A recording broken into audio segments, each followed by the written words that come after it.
The relationship and rivalry between Arsene Wenger and Sir Alex Ferguson were defining features of the Premier League during the late 1990s and early 2000s.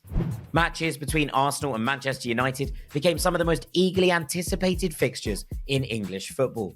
These games were often characterised by their physicality and intense battles. The rivalry was not limited to the managers either, but also extended to the players, with iconic clashes involving the likes of Roy Keane, Patrick Vieira, and Martin Keown. Both managers were known for their mind games in the media.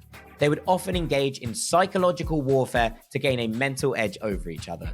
Ferguson in particular was a master at this, often making controversial comments or engaging in subtle provocations. The rivalry had numerous memorable moments, including the famous Battle of Old Trafford in 2003, when Arsenal's unbeaten league run came to an end. Wenger and Ferguson had heated touchline exchanges during games, and these confrontations became emblematic of their rivalry. But how did these two great managers differ in their approach before significant matches?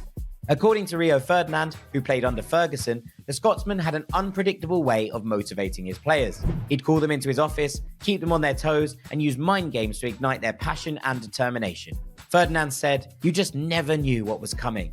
If he called you to his office, it was like going to the head teachers. He knew how to press buttons. It's great management."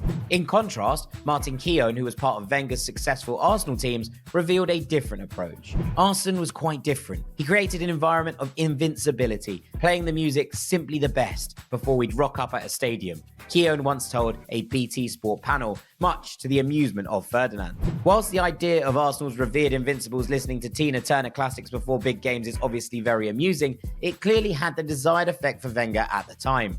Only Sir Alex with 13 and Pep Guardiola with 5 have won more Premier League titles than the legendary Frenchman, who led Arsenal to 3 Premier League triumphs.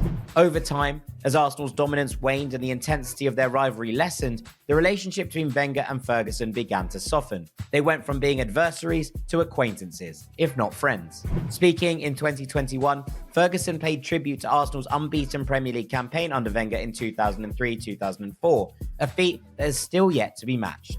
That achievement stands above everything else, Ferguson said about Wenger's invincibles. Overall, the Wenger-Ferguson rivalry was not only marked by fierce competition, but also by its eventual transformation into a deep mutual respect and friendship.